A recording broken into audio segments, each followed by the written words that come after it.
whiskey one. Shit's hit the fan and we're overrun. Sending boys in the trucks with the 50 cals. Tell every swinging dick bring extra rounds. Hang in now, boys, we're on our way. Don't send them all to heaven before we get a taste. Whoa, cry havoc, let's slip the doors away. What you gonna do? And happy Sunday to you folks. Welcome back to another edition of the Double S Podcast. As promised, we are live. We're back. And we got a show this time. I'm not half dead. I'm not beat. I'm refreshed. I feel good, feel strong. And so we got a show for you tonight. It's an odd show, though. This will be the first time we've ever done something like this. And we've talked about doing it for a long, long time. And we're going to go ahead and finally, pull the pin on this bad boy and send her downrange, see what's up. And that is, we're going to do an all sports. We're going to talk some general stuff. We got some fishing sport information we'll be talking about. We've got a lot of Colorado sports stuff. We're going to touch a little bit on baseball and basketball, but I'm going to just, full disclosure, I can barely spell those silly sports. So we'll talk a little bit about the news going on here in Colorado, but we're going to focus heavy, of course, on football and hockey. Two things very close to my heart, and also our special co-host tonight. We'll have more on him here in a second. Before we get going any further, Romans Warrior Foundation. You hear me talk about them all the time when it comes to they are the reason we're in this and doing what we're doing. Well, on top of that, Romans is also the steward, if you will, the organization in charge of maintaining, traveling, and displaying your Global War on Terror's Wall of Remembrance, the only mobile monument in the United States traveling that is dedicated to the entire GWAT era that we're aware of at this time. And right now, more than ever, there is a huge, huge drive going. So I encourage you, I challenge you, get over to @Romans Warrior Foundation on any of their socials. Go there. Go check it out, or go to romanswarriorfoundation.org and check out the most recent post, and you'll see it. The time is now. We are pulling a very large campaign forward to help get the GWAT wall into the next phase. The phase 2 that we have right now has run its course. There are a lot of needs that are needed, and folks, I'm going to be straightforward and honest with you. I'm going to tell you this just as a dude, not as a person that works with the Romans Warrior Foundation, but I'm going to tell you this straightforward. The Romans Warrior Foundation asks for nothing from literally almost anyone. Around every corner, all that Brian, his family, and that organization have done has been trying to reach out and help others in any way that he can, much to a higher price than what most people realize. And I'm not talking money, talking human cost that takes place. And now more than ever, they need our help. They need us to basically back this organization to help keep the GWAT wall moving forward and help get this healing into more and more small, medium-sized, big communities around this country. Now more than ever, we need this. The community building, everything that's there. So if you know of someone, if you're not in a position to help financially, you can still help in a major, major way, and you will have every last drop of gratitude that we have at the RWF, and that is simply share the post. That's all you got to do. Share the post, and you will be doing a massive big help, because you just never know who this post might reach. If we had 100 followers do this, and they had 100 followers do this, imagine the impact we could have with this. So as a call to action, as a plea to you. Go check out at the Romans Warrior Foundation website. Go see that post. Get this thing moving around. Help us keep it going around. It's a super simple thing to do. Is just share the post around, get that QR code out there, and get this thing moving around. If you want to know more about the global war on terror, just simply go over to the @GWAT wall or go to the RomansWarriorFoundation.org and you will see more about the wall there. We're in the process of a new trailer is needed because the old one is literally broken. It cannot carry the existing wall around.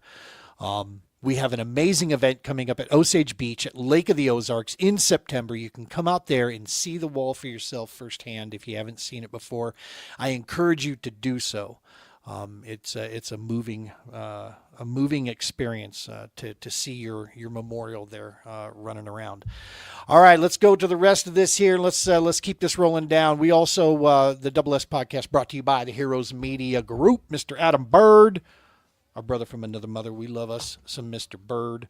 I'm going to be subbing in for him. I'm your Timu Adam on a Friday morning recap we have coming up.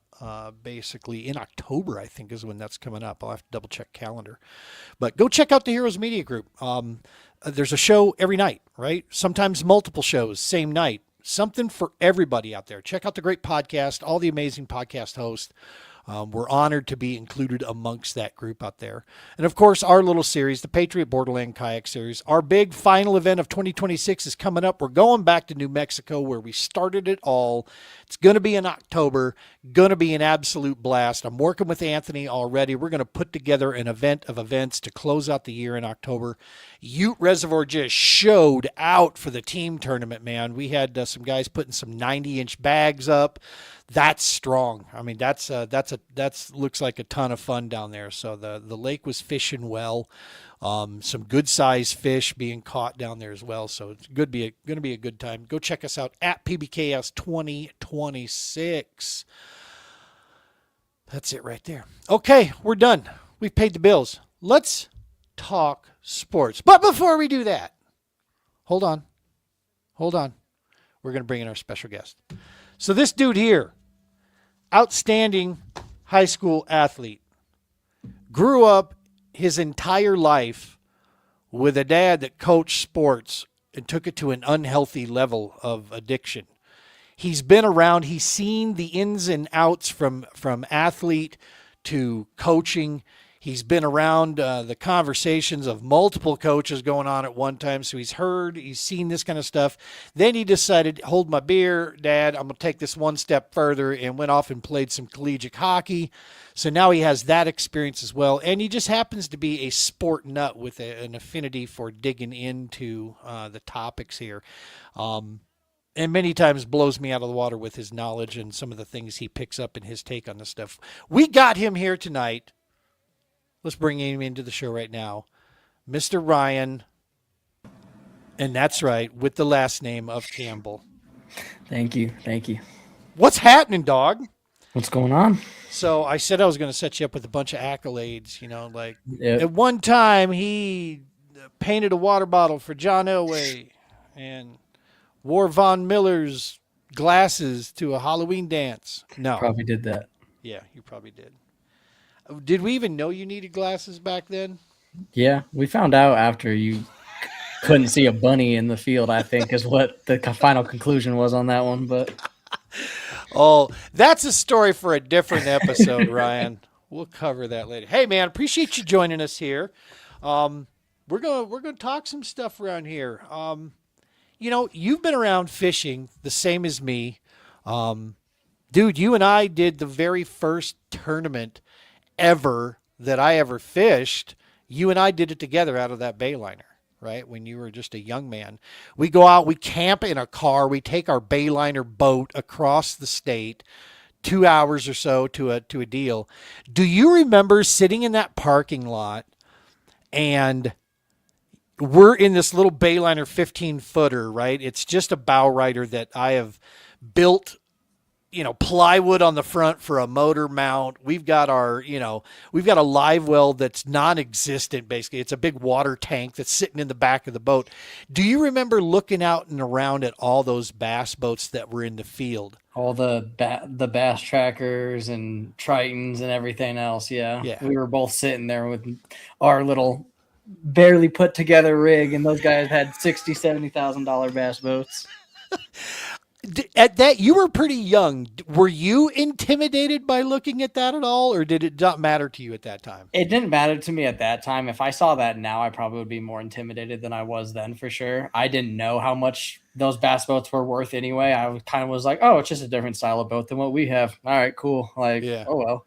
And yet knowing it now, I probably would have been like, oh gosh. I had total bass boat intimidation going on. I'm like, I was so caught up in I thought I needed that gear, and after we go out and do what we do in our little boat there, I realized after that no, you just got to make better decisions, dumbass. It has nothing to do with your gear, because better decisions made that day. Different episode where we can talk about that. But bottom line is, we were top 5 at the end of that day. Yep. Out of that field. But yeah, man, that was the very first deal. So you've been around fishing. The MLF. All right, for those of you who are not fishing nerds, let's talk about this. Long ago, the only competition to bass was a company called FLW, Fishing League Worldwide. Fishing League Worldwide was purchased by Major League Fishing. I fished in the FLW back in those days. The statement used to be, if you want to make a name for yourself, fish the bass circuit. If you want to make money, fish the FLW. So I didn't give 3 squirts of monkey poop about a name for myself. I wanted to see if I could make a living doing this. So I went FLW route. Well, then MLF buys it up. The very first on-ramp, like the entryway into competitive fishing in a bass boat, was the BFLs, Bass Fishing League, right? It is now picked up and presented by, we got Mr. Willis from the Homefront Sit Rep. What's up, Willis? Appreciate you tuning in, dog. Fellow podcast host there. One of the bigger shows we have on this network, the Homefront Sit Rep. Appreciate you tuning in, man. So the BFLs was basically, it's pay to play, and it was angler, co-angler, right? That was the way it worked. Right. You got in and you got a draw. You drew a co-angler. Co-anglers, if you got in, you didn't know who your boater was going to be. They just randomly paired it up.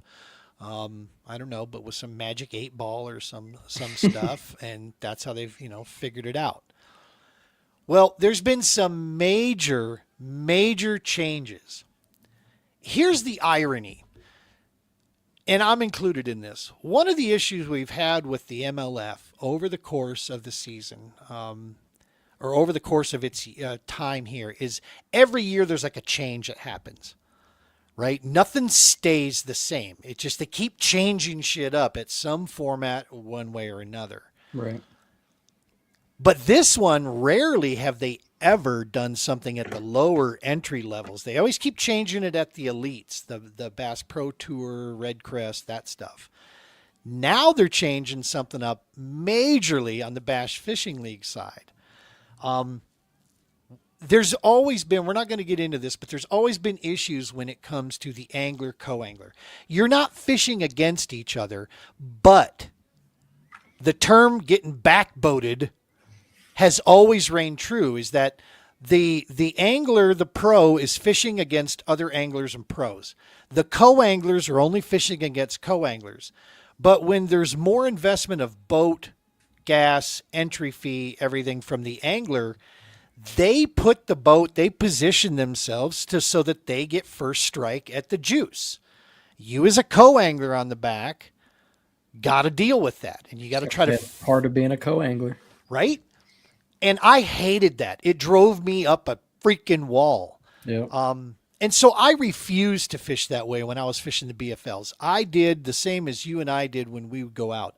I would sideswipe that thing. I'd go parallel to the attack and just tell dude, no, pitch in there right next to me. Let's go to work.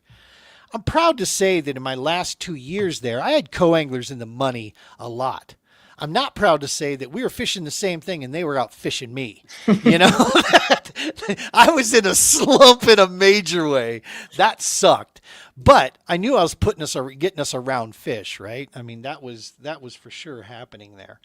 But there's a big change that has come down. Anglers complain. The cost of things keeps going up. MLF just threw together basically what the whole entire format tweak that they're doing now.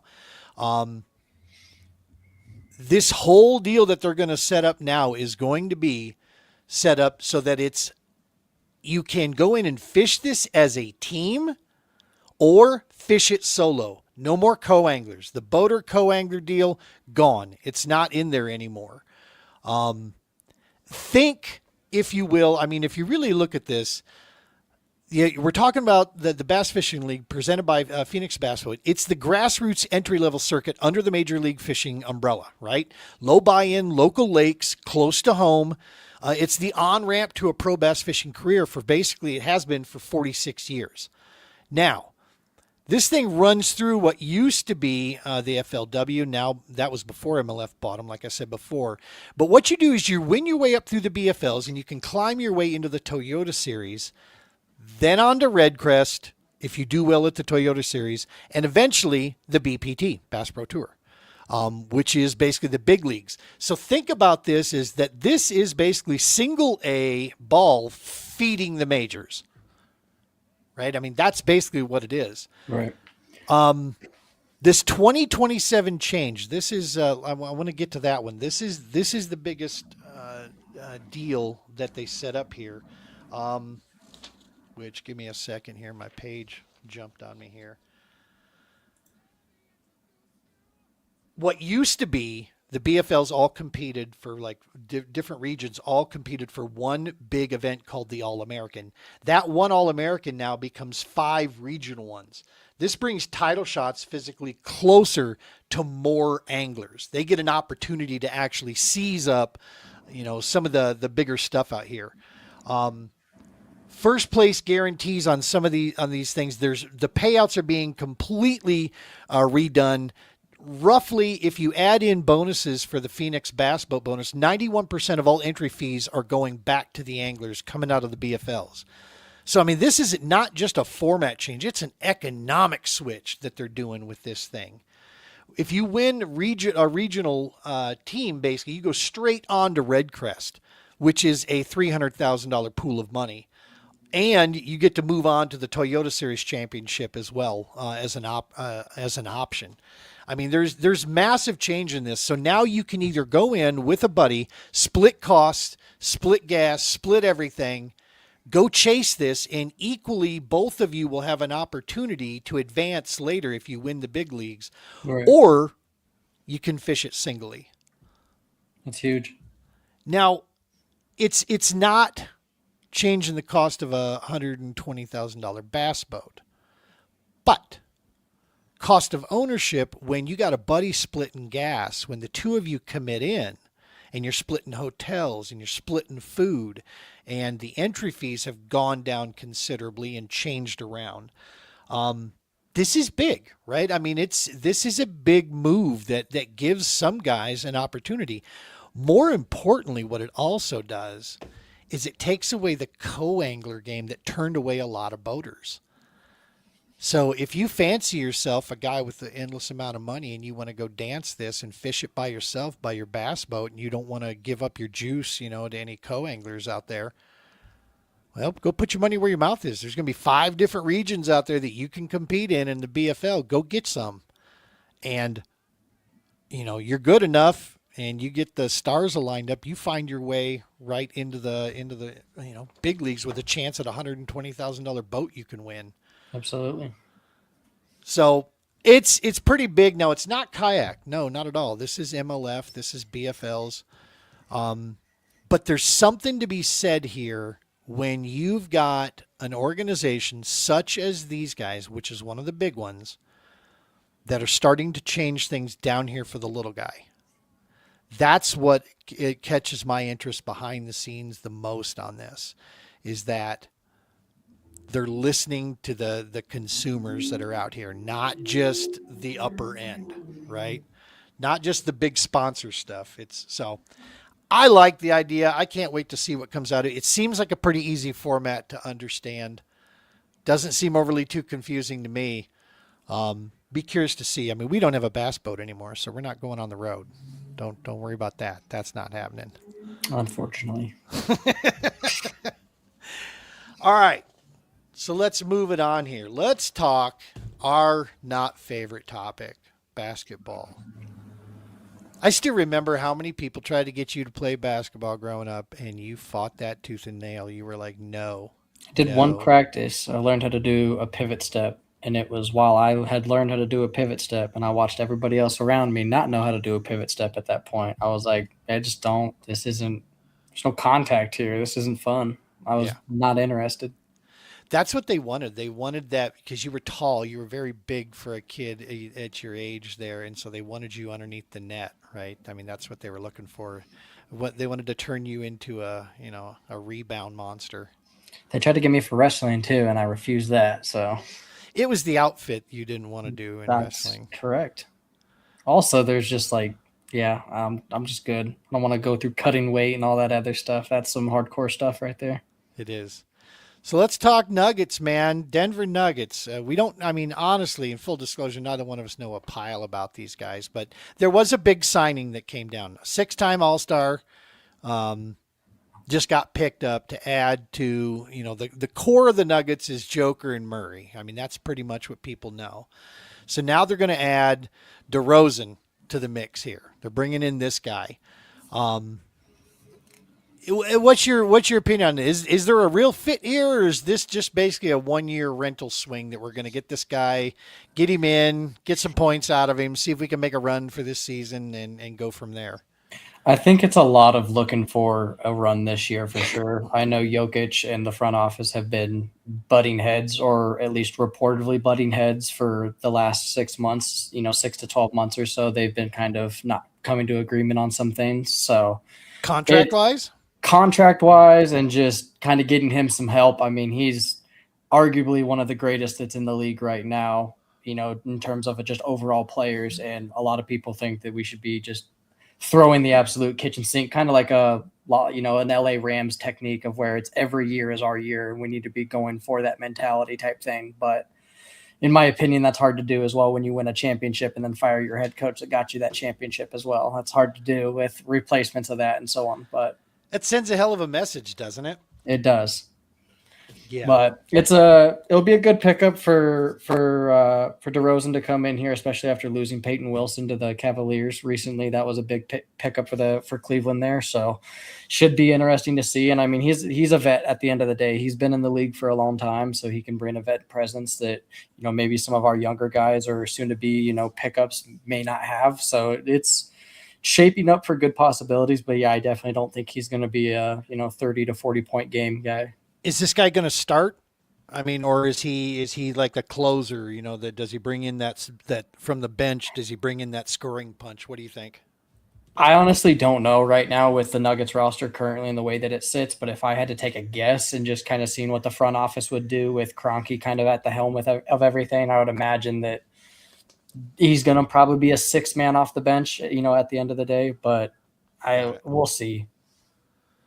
Well, and that's You always want to see Denver. The Nuggets have recently, come about where you get success and it starts to add some credence to your moves that are going on. But in the same breath, there's a lot of history there. And so you start wondering, like you said, when you see these moves that go down, like, you win a championship and fire your head coach. What? Huh?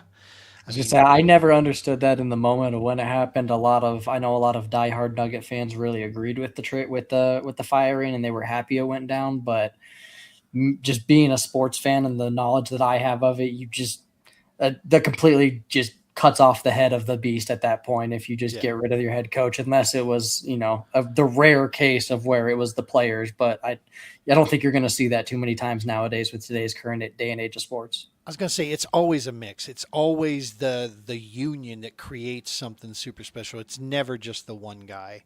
Yep. There's got to be something there between, coach, players, individuals. We try to, people try to, well, Tom Brady did it. He went to Tampa. Did you see what was surrounding Tom Brady down there? Gonna say Tom Brady got a pretty good built team around him, and he also got to bring one of his best targets over with him as well. And he flat out told people that no, there was an amazing team down there that needed to learn how to come together and play as a team. They had a great coach. They were missing one piece to the puzzle. Brady happened to be that piece, and Brady's impact goes beyond just throwing a football. Absolutely. Right? What he brought to the culture. So yeah, it's and he's the first one to tell people that. But yeah, it's rare that it's ever just that simple of a deal. All right, dude. So yeah, so that's basically stuff going on with the Nuggets here. Let's talk Colorado Rockies. I know even less about baseball than I do about basketball, but what we do know is a couple things went on. Right now, let's look. It's the on-field basically reality check.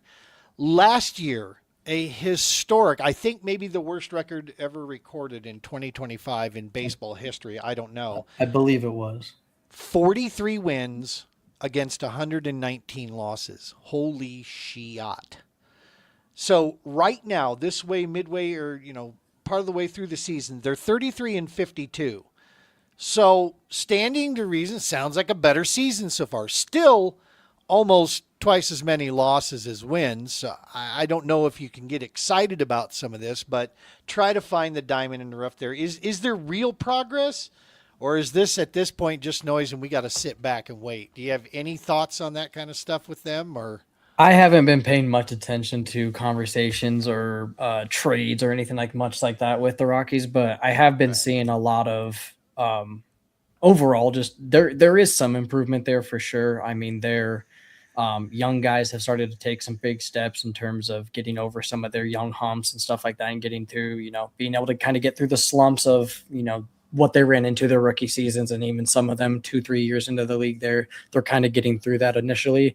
Nice. We've had a couple series against the Dodgers. I know that we probably should have never won on paper, and we ended up coming away with some pretty big wins in those games.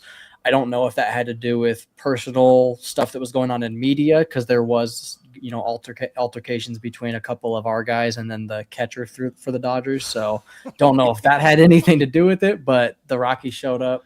And yeah, I mean, if guys are feeling scrappy, I mean, I don't know as much about the culture of that sport, but I mean, there's it's a double-edged sword, right? You as a coach, you actually kind of like seeing guys willing to get pissed off and actually care. Absolutely. Yeah. It shows some passion. You want them to exercise more professionalism, but at the same note, that you can take some positives from that.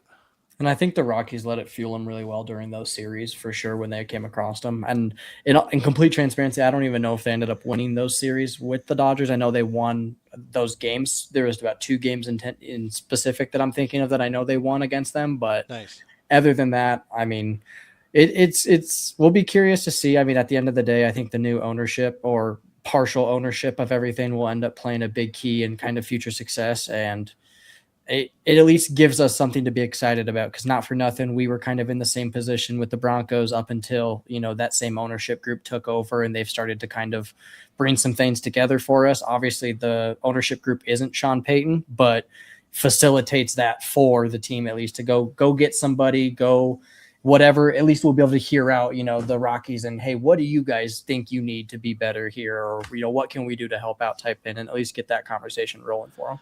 There's something big that when owners come in and create a culture or an expectation of excellence, not an expectation of give me your best, but at the professional level, it's a very different game. When we're talking about high school athletics and such, we're talking about go in there and give me your best effort. I want everything you got, whatever level that's at, give it to me, right? And if you do that, we can have something to be proud of and walk away from. Right. You get to the professional level, there's millions of dollars and people are paying $250 for a jersey. You got to produce, right? As player, even at the college level now, I mean, you got families that are saving up years and, sometimes one full year, if not multiple years, to buy a ticket for one specific game. You can't go out there and just give it, all the best you can or whatever. Yep. You got to perform. You have to answer the bell. There's no participation trophies in this bullshit. You got to go out there and put it on the ground. So when you get a good ownership team that comes in, and it's a big signal, right? 40% ownership of the Rockies are now with the Penner group that brought the Broncos up, that ushered in a new culture, a new era for the Broncos. For many of us, it was, make the Broncos great again, right? Is to go back to some era of the Shanahan and Pat Bowlen era. We hadn't seen that in quite some time. But this is a good sign for the Rockies, I think. And when you look at they're making moves in the front office there, they're moving people around. They liked apparently what Warren Schaefer did. He was basically their intern manager for a while. Now they're going to retain him full time as the manager. So hopefully, and the expectations will be set. That's, I think, the biggest thing is here's what we expect. Go deliver that. And if you can't, we'll find somebody who can. Human beings, especially in competition and sports, just perform better when they know what the goal is and they're there to go get it. Absolutely.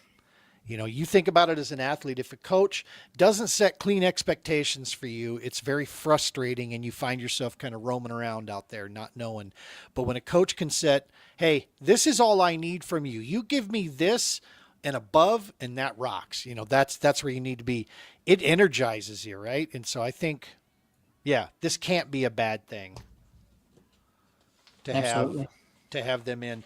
Which, talking Broncos, let's get into it, man. This is the good juice here. So, couple topics. Let's talk about this first and foremost. So we had a great season opener preseason game. Then we had a pretty decent series against Green Bay, but then the rest of the game we just want to erase and forget about it because it seemed to be that the moment the starters got off the field, we turned into a JUCO team that didn't know how to even spell the name football. Yeah. It looked really rough out there. A lot of just disorganized. You and I have talked about this your whole life and for as long as I can remember it. How important are preseason games? At the end of the day, how much should a fan really look into this? Because obviously sports stuff, they're going to want to blow this up. Right? They already are. Right? They want to make this news, right? Somehow, however they can. They want to make this something that, oh, cripes, there's trouble in Denver, type thing. Yep. What are your feelings right now as you see what you see? Does it change anything? It doesn't send any alarms to me at all, in all honesty. If anything, it kind of gives me a little bit of reassurance at the end of the day. I like seeing weaknesses in the team this early on, if anything, because at the end of the day, I think it was the first two drives of everything. I was really happy with what I saw. Offense, the first drive went out, handled business. We got to see Waddle. That's a great addition. Bo was a little underthrown on the ball there, but he's also openly said that he has to adjust his timing that he's used to with all the other guys because of how fast Waddle is. So that's a good problem to have at the end of the day. And we get that connection underway. We know Bo can throw deep. We've seen it with Marvin Mims time and time again where he throws, the moon balls that everybody loves to see. So at the end of the day with preseason games, for me personally, I think the first two quarters are like the most important. The third and fourth quarter, you see a lot of future insurance salesmen on the field there. And it's, if the guys make an amazing play, they, may get an extra shot at practice 1 week. If not, I think we all kind of know, the route that's going to go. First two quarters, though, I think that's where we see a lot of the big names or in our situation, like the Jonah Colemans, we got to see how he worked and stuff like that of, these rookies that we just picked up and how good are you actually on the field, instead of just practice alone. But, it sets this, what I've always maintained is that the results of preseason don't matter. It's fun to get excited about a preseason win, but it really doesn't matter. What does matter in preseason is what you see during the game. Absolutely. If you remember, I think it was about 2 or 3 years ago, we won all 4 preseason games as the Broncos. Yep. We came out and we threw up 50 some points on the Dallas Cowboys in the preseason. And we thought that was going to be the year, or at least a lot of the Bronco fans did. And then you come out and, oh yeah, our quarterback was not Bo Nix and we were not in a good position QB wise. head coaching was a little skeptical at the time. Everything was just not where it needed to be overall for the Broncos at that point. And we quickly found that out during the regular season. And everybody was kind of like, oh, okay, hey, maybe this isn't the end all be all for preseason games. Do you love seeing your team go out and put up points? Obviously, yes, it's a great thing. But I mean, not for nothing too. You look at the New England Patriots right now, for an example, they just absolutely are, for lack of better words, struggling through this preseason right now, trying to keep guys healthy and trying to even manage to play a full preseason game because they just don't have a deep roster. And Vrabel has now openly admitted that to the press of, we don't have a deep roster. So yeah, that's why I'm playing starters. I have to play them, unfortunately. And I can't keep them in for long, because obviously if they get injured, not going to be good. So it's a battle there. Like I said, I've been happy to see what's come out of it so far. I think a big thing that a lot of people worried about too is seeing Bo again, and just after the way things ended, just wanting to see how he moved. A lot of skeptical comments and AI generated videos have been going out on Instagram and such since all off season of his leg and all this stuff. So glad to see he's kind of putting that to rest a little bit here. Well, McVay was the guy that made it mainstream. Now, Sean McVay didn't start this, okay? I mean, this stuff's been going on for years. There's this battle. Do you start starters in preseason? Do you not? Do you give them reps? Do you risk, putting them out there, getting them hurt? I can tell you this. Even through high school, which is the highest level I've ever coached, if we had a scrimmage, our starting players are going to get on the field. Absolutely.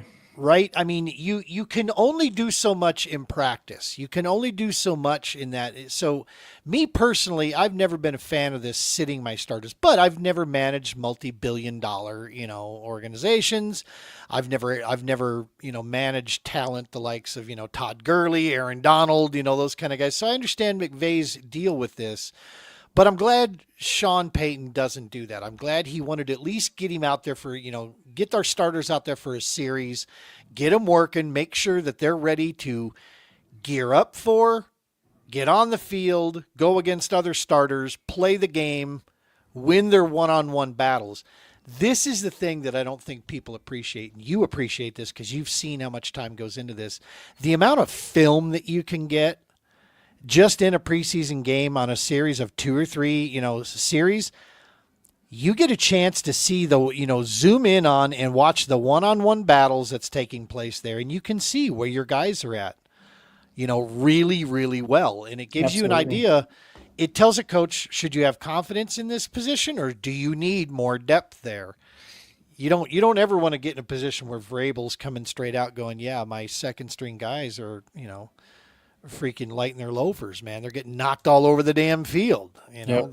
They're not doing well. Well, there's a big difference too. I mean, as you know, between running through practice reps and even having contact in practice versus when you get punched in the mouth, how are you going to respond? And I think, a lot of the approach of, hey, let's get punched in the mouth in preseason here, like we just did versus Green Bay, so that week 1, we can come out with the intention of, hey, we're hot and heavy. I think that's going to be a big start for the Broncos this year is you got to come out hot and heavy. We got to look. We can't come off to a rocky 2-2 start or even 3-2 or something like that. If we can come out here and get a 3, 4, 5-0 start, that's going to be the way they're going to need to look. The scores reset on week 1, folks. It goes 0-0. It doesn't really matter what goes down on results. Did you see there was some little bit of scrimmage going on and a little bit of tension flared up between our starting O and starting D.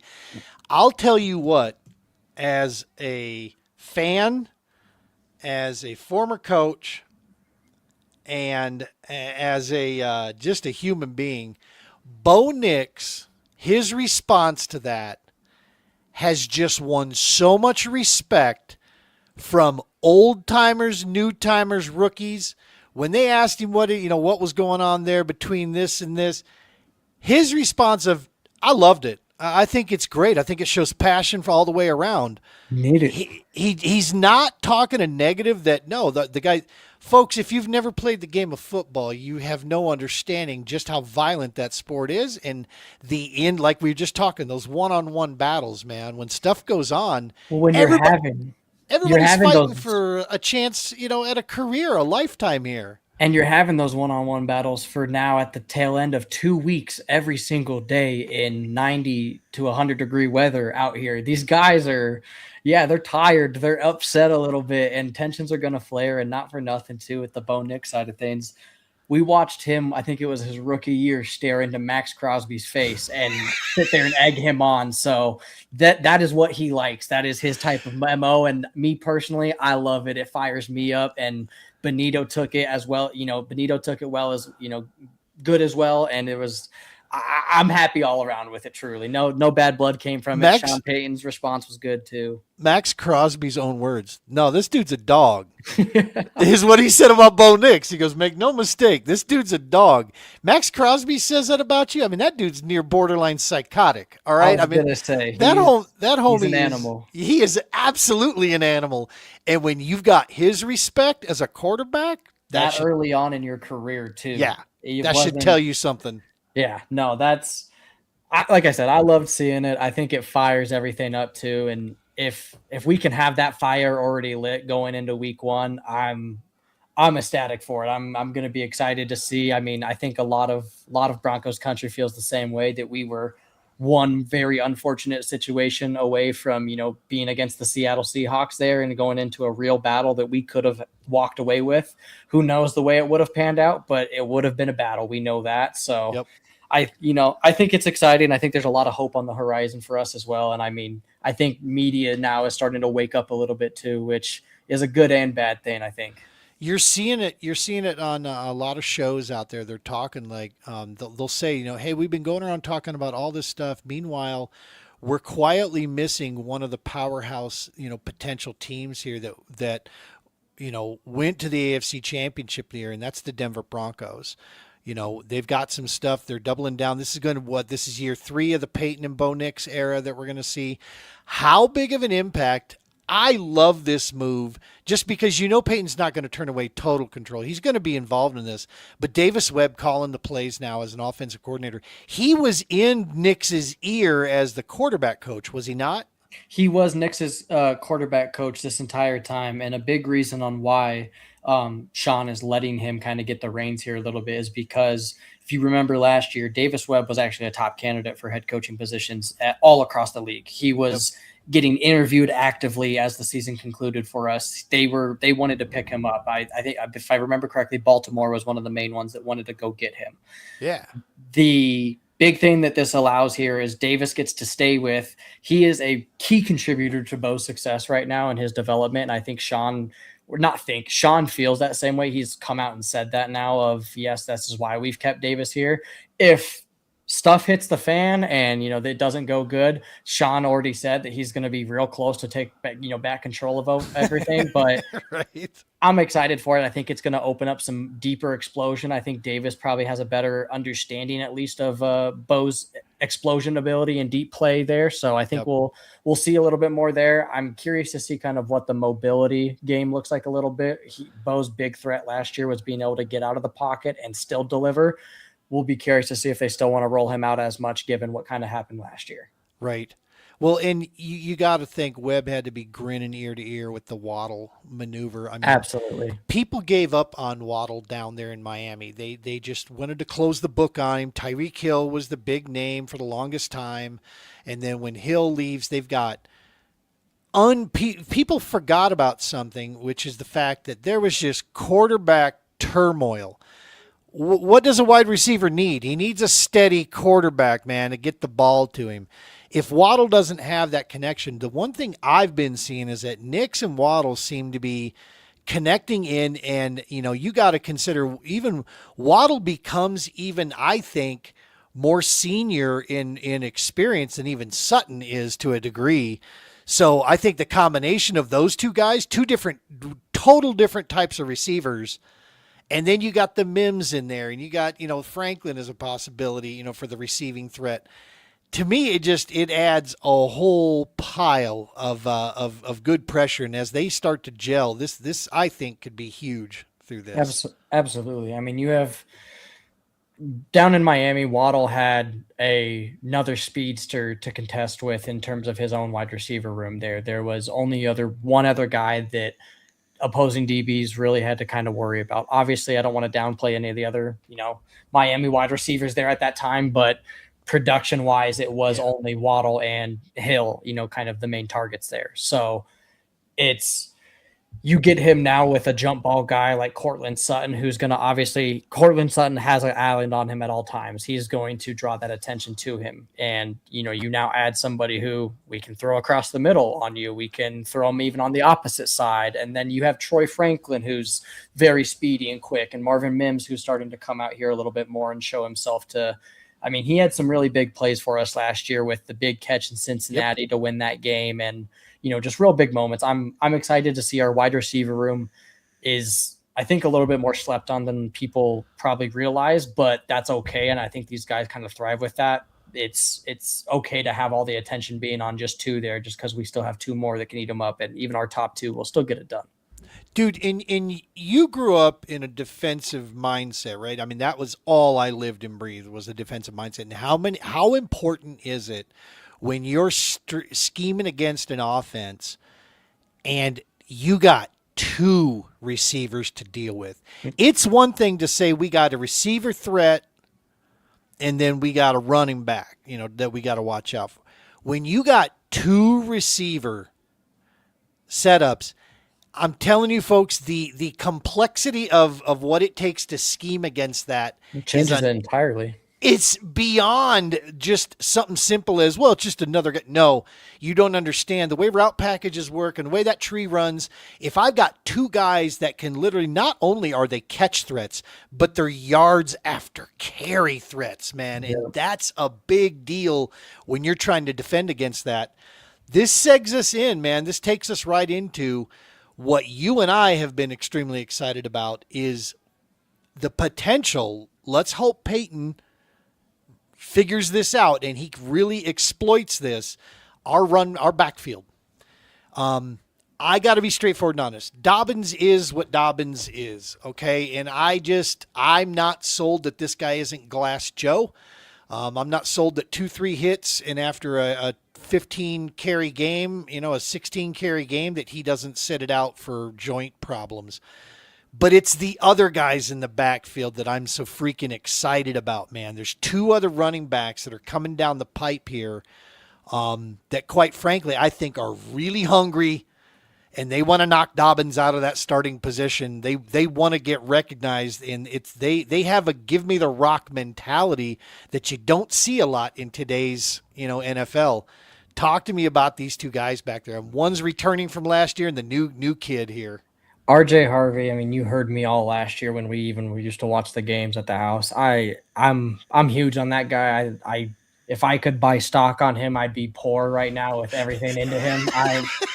He's one of my favorites, truly. Like I said, I've watched him in college a lot. I'm a huge CU fan and watched him unfortunately destroy and just run through CU when it was CU versus UCF. And that was kind of my first taste of it. And then for him to be able to come in and do that for Denver, watching him bounce these, grown linebackers who are vets in the league and all pro guys just bounce off of him, and him still being able to fight through yards. If we can see that again this year, I think that's going to be the big key to see if his sophomore season can at least maintain the same trajectory. Obviously, it'd be great if he can continue to go upward, but as long as he doesn't revert, I think that would be kind of the only thing. It would, be a little bit, not the best case with it all.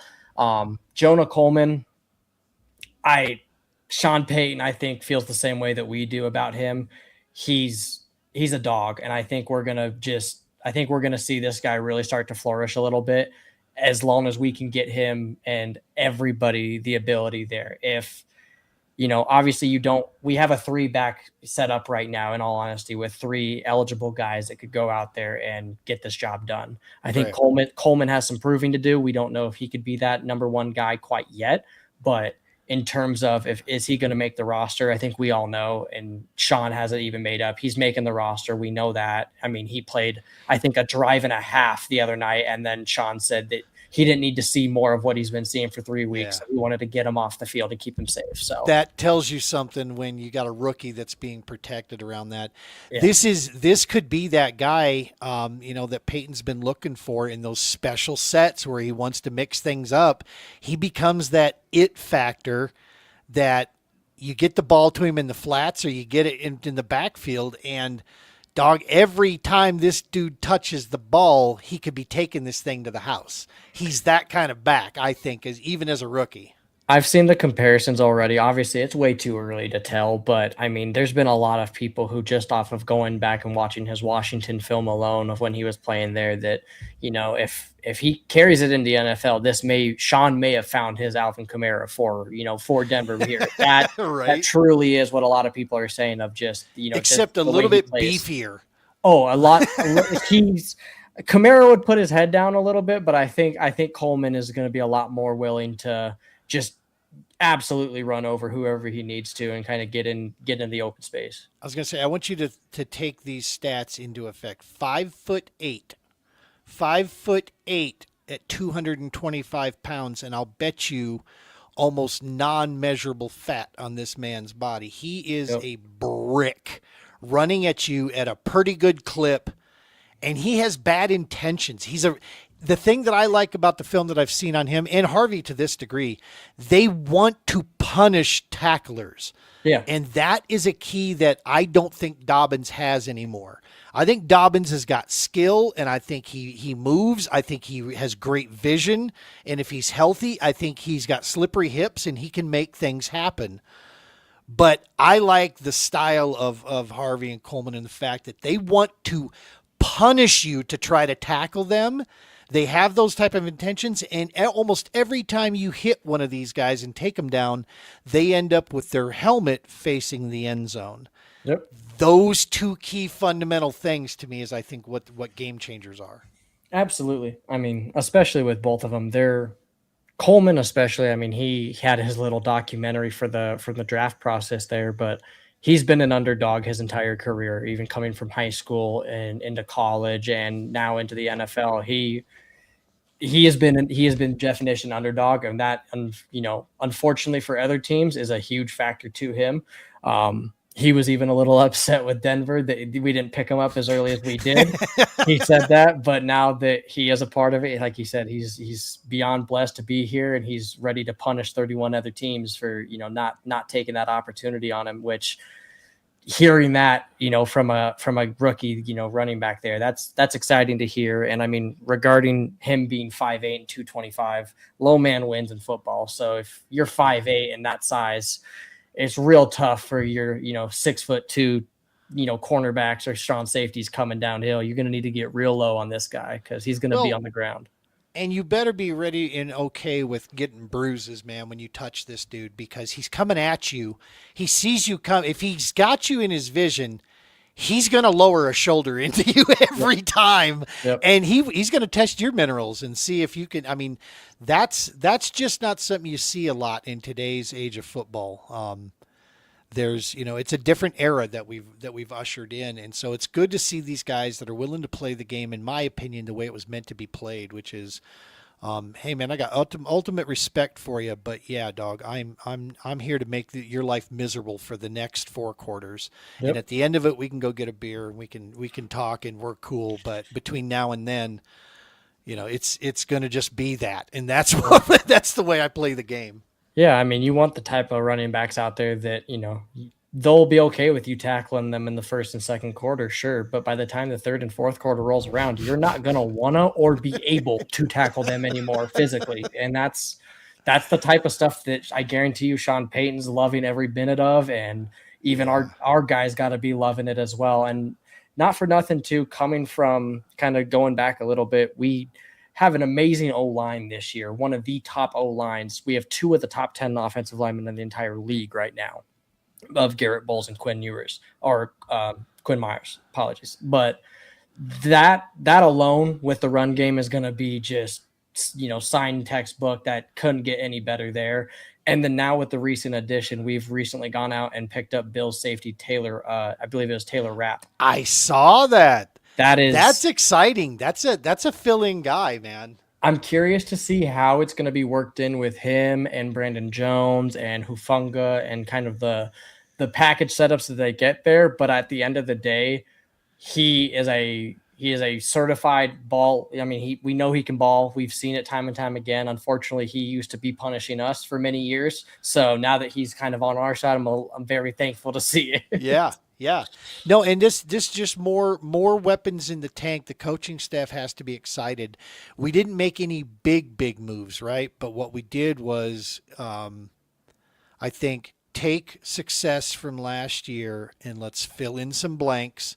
Let's build it. And we're still not done. You know this will be going through the season. I was going to say there's a lot of cap space left over here that hasn't been touched or talked about yet, and I've been waiting patiently all offseason here thinking that there was going to be one more big move before the season started. I'm now at the point where I think we're going to get through the season or get into the season here a little bit, and I think they're going to kind of assess a little bit throughout the trade up till the trade deadline and see, do we need to go grab somebody or do we need to go pick up somebody big here to round everything out, or can we be good? And I not for nothing, I think something that they're just trying to see is future injuries. If we can depth, right? Exactly. What kind of depth do we have? Yeah, if we can take this roster in, I think we'll be good, and I think everybody will be happy with, the current conditions. Maybe getting one or two more pieces if needs be, but if big injuries go down, yeah, we're going to need to go answer the bell to be able to at least salvage. We don't want to be in the situation where we were 3-4 years ago of right. Somebody goes down and you have negative money to work with. You can't go get anybody, no matter what you do. You can't go get anyone. And we don't The ghost of Wilson has left the building. Yes. And I think all of the general management as well is not, they remember that. And I think that they're not wanting to get back there. So they're probably been a little bit more frugal with it. The ride is over. Hey, Denver, let's ride to the bank. Scumbag. Yeah, man. Well, listen, that's awesome stuff. I'm super stoked. It's fun to be a fan again. It's fun to sit back. You and I talk about this a lot. I know you're looking into the possibility of busting into some coaching, which is awesome. I think about it every year myself. This time of season rolls around and it starts to get back to me. It's 20 years of basically some of the greatest time of my life, some of the greatest memories. It was, not for nothing, it was one of the things that you and I always had. As kids growing up, dad's doing stuff, we always had that to fall back on, which was hugely important, much to the chagrin of the girls in the family. There was some times that they did not appreciate it. I think your sister still to this date doesn't want to hear the word football or see a whiteboard. Yeah, or see a whiteboard, right? But which is a shame. Total shame. Tell me, I want to say one thing here and then we'll roll this thing out because we're closing in on the hour, but there's something we talk about and I just want to hear from your perspective on this. And this maybe is a segue for future shows. I've said this time and time again, one of the major things that is lacking in a couple generations that are roaming around out there is a respect or understanding of a team environment, of knowing how to accept the fact that no, Cupcake, you're not special. But if you contribute what you have with a group of other people, together you can be something really damn special. Now, we've always said, of course you're special to the people that love you, knucklehead, but not to the rest of the world. And you shouldn't expect that, that you're this or that. Learning how to operate, because this entire world operates, whether it's military or government or jobs or wherever, it's not the individual, man. It's not celebrated as the person themselves. Learning how to be a good teammate, it just seems to me is a lost skill. People don't understand it, be it their social skills or be it the lack of acceptance of how to be happy for somebody else when they succeed. Your time, you've been involved in team sports your entire life. And here you stand basically in your early 20s now, you're moving forward. The world is your lobster at this point. How important do you think when shit hits the fan, how much do you draw back on that experience from your childhood? How big is it? And then dealing with others in your era and in your generation, what's it been like, for you to see those folks?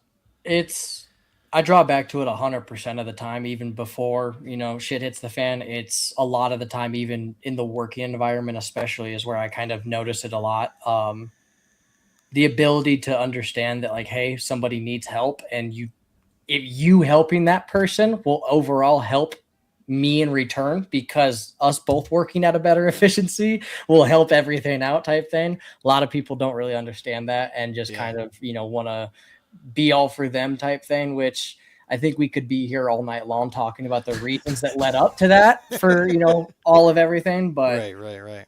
regarding, it's huge. It really is huge. And I even make jokes with it around the house here, with people, but you can clearly tell from playing team sports my whole life. I can clearly spot out after talking with somebody for 5-10 minutes if they've ever played a minute of a team sport and how invested they were into it, just based off of the way they interact.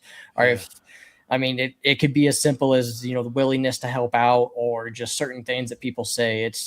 It truly does stand out to a lot of a lot of the effect. And there's pros and cons to a lot of it, but I think there's a lot more pros to being involved in the team sports than everything else at the end of the day too. I mean, Yeah. the camaraderie, not for nothing. I mean, I don't talk to many other guys anymore just because life has taken us in different directions, but I'm very confident But that you could on if a I needed moment's to, notice. exactly, I can reach out and I would get a response, and they would see how I'm doing, vice versa. And that's still to this day Yep. between college hockey and high school football. Both of those, I know I could hit those guys up, and they'd still, if I needed anything, they're there for me, type thing. Yeah. Dude, it's you go out in your blood, sweat, and tears right on the field or in the ice rink or wherever. You go at a common goal together, and you're both near puking in trash cans, and you pay a price together. There's something to be said for that. It's a lot at the heart of what builds that brotherhood, what builds that camaraderie across. One of the things that I always said that I hated is when football started coming under attack for the physicality issues with it. And they started, of course, leave it as most things in society. They went to the extreme, where people, how many people were saying football's going to be gone as a sport? Nobody's going to want to get involved in it because of the concussion. I'm like, you're an idiot. You're an absolute idiot. When you really boil down and get into the stuff, you will see. Get an American car. He's got a Chevrolet, Brick. You Ford purple oval driving. I'm sorry, Brick just threw this out here. Derailed me there. Leave it. When you see this, there was this big push for people to, leave this and go start doing these non-contact sports, the cross country, track and field. And I remember thinking to myself way back then, like 10, 15 years ago, I remember thinking to myself, oh, that sucks. These are all individual sports, man. It was the only time where I'm like, look, if you've gotta, at least go play soccer. Yeah. I mean, soccer was. I'll full disclosure here. I don't understand the sport. I don't understand the excitement, but I appreciate the excitement that the rest of the world has for it. I'll give you that. But it was always the brunt. It was always like the punchline in many of my football jokes. When I was talking to kids. And it was just the fact, but I will say this, it's a team sport that requires individual contribution to team to make it work. So at least at the very least, I was hoping at least go play that for the love Yeah. of God. And when I hear people like, well, that one's got concussions too, I'm like, oh my God, if you're honestly going to be worried about getting injured, the physicality piece of the game of soccer at a high school or collegiate level, I'm sorry. Yeah, we can't. We're just not built the same because I want you to take 10 snaps in a game of football, and I'll put you anywhere on that field, and then you tell me if an entire season of your sport can even come close to the bruises you're going to come out of here with. No, no, it's absolutely. I mean, even touching on the, whole camaraderie side of everything too. you had guys that you probably you didn't like, and they didn't like you too much at the very beginning of the season. And by the time everything wraps up, you guys had a general understanding, at least a respect for one another that, hey, we don't like each other, but I respect you at least because we've gone through these, trials and tribulations now at this point, and we're here to go to war at the end of the day. We're here to battle every single Friday night and see what the results are. We got off that field or off the rink and sat on a bench, a player's bench, with something wrapped in ice and looking across at each other going, well, that was a hell of a ride, wasn't it? I mean, there's something to be said for that. And if you've never done it, I know it might be hard to understand, but there's something real that builds with that. And so the team aspect, big stuff. Listen, dude, thank you so much for cutting out some time on a Sunday here. I'm looking forward to us digging into some other stuff because I'll make the announcement here. One of the awesome things that I am so freaking proud of and super stoked about is, dude, you've been coming along and volunteering and helping with the True Patriot Outfitters. You have become now a member of the TPO team. Getting in the kayak game, got your own rig now, and we're getting you outfitted where we need to. And that's exciting, man. This is so cool to see you getting back because you've always had an affinity to fishing. You've always been locked in on that, the outdoors. You grew up outdoors. I mean, from your youngest years, we were at the lake somewhere, even before I knew what the hell I was doing. And you were out there fishing, the whole time with it. And then when we started getting into things, I mean, you've been there from the beginning. It wasn't until girls came along that you got out of fishing, dude. I mean, honestly, that's probably the thing that probably is. Now you got a girl that says, go fishing. Get the hell out. I was going to say, now it's a win-win situation. So I'm looking forward, dude, to the future. You working more. I know several of the guys that have had a chance to meet you and see you've been to the PBKS events. You've been out here on our Field Op Tier 1 events. You make life easy out there as a volunteer and as somebody that kicks in to help make these special events for these guys. And I know the feedback from some of the vets and such that have been out there, they're pretty damn impressed with you. They like the time they get a chance to spend with you. You got guys like Brick that are trying to, get you to buy beer with them. And, Brick found his little brother, I think, is what he found. So he's going to he's a bad influence. That's all I'm going to tell you. I love him, but he's a bad influence. That's all right. That's all right. Yeah, you never listened to me when you was growing up, so why listen now? We'll find out through experience as always. I'm giving the old man time enough to peck out a response on his YouTube here, but we'll see if he does. Well, listen, dude, we're going to go ahead and wrap this up, close this thing out. Next week is going to be a recorded episode if we have one, folks. I'm going to be traveling. I've got a family situation I need to go deal with, and I'm going to be traveling up to Minnesota for a weekend, and then I'll be coming back. So I will be out of pocket. So it'll either be a recorded episode that we put Brick, my fingers are slow. I'm not even going there, Brick. I ain't going to do that. Oh, slow fingers. No, so I'll be out of pocket. So if we don't get a episode formatted and produced properly to go for next Sunday, we'll just skip next Sunday. I'll drop a video and let you folks know as we get closer to this. We're almost out of the crazy season, folks, and then we'll be back on a regular every Sunday episode. We'll be firing it up. And who knows, man, we might just start throwing in weekly a little sports section, especially if there's big news, dude. Appreciate you coming in and giving your commentary. You always hit me up with some like insider stuff. So when you get that stuff, come share it with us. I know that I have a lot of brothers and folks that watch this that are out in that Kansas City area. Well, sucks to suck. You're going to hear Colorado sports here. That's just, if you think I could ever put Patrick Mahomes' information on this broadcast, you out your picking mind. Out your picking mind. Never going to happen. Never going to happen. But yeah, man, we'll have some Colorado sports going on here. We'll chime into it. And of course, more fishing stuff. We'll have more fishing news coming up. We got some big events, dude. You and I, we got the PBKS coming up, final event. You'll be coming with us to Ute. Can't wait to introduce you to that New Mexico crew. Absolutely. They are an awesome bunch of human beings down there. You're going to love these guys. And then, of course, folks, if you haven't got registered up and you're in the kayak game out there, where's the camera? I forgot where I put it. Shut up. I'm old. The Big Bass 250 Eco Fishing Shop. This is one of, if you look at each calendar year and you look in the kayak fishing game, if you're looking at premier events that take place across this country, this is one of them. All-American Kayak Classic, one of them. Bassmaster National Championship, that's one of them. Eco Fishing Shop, Big Bass 250, that goes on at Lake of the Ozarks in late October is one of these premier events. Capped at 250 anglers. Each year they keep growing in size. I bet you this year we cap 200. It's a good chance. I'm excited to say you and I are both registered up. We've got another member. We've got basically, what do we have? 1, 2, 3, 4 members of TPO.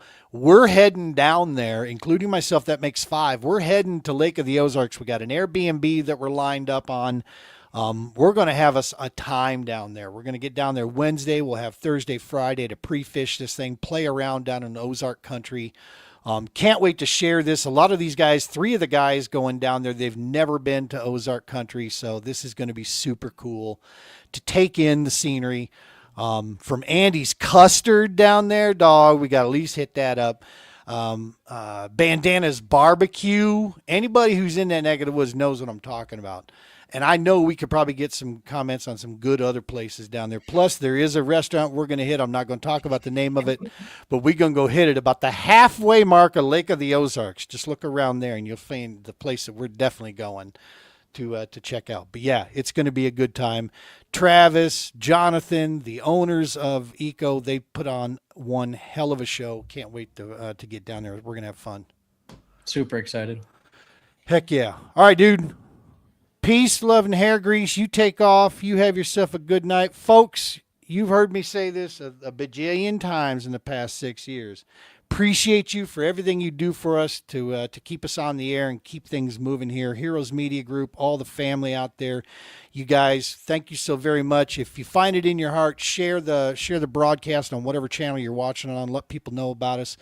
More people we reach, more brothers and sisters we have a chance to get out there. And you just never know what the show's going to be like. We're going to mess around. We'll do some of this, some of that, and we'll keep the stuff going. And we do this only because of you guys. So as usual, Ryan, hang out after we throw this out of here. After I roll out, I'll catch you on backstage there. Folks, you know the routine. Tight lines, be safe, take care of each other,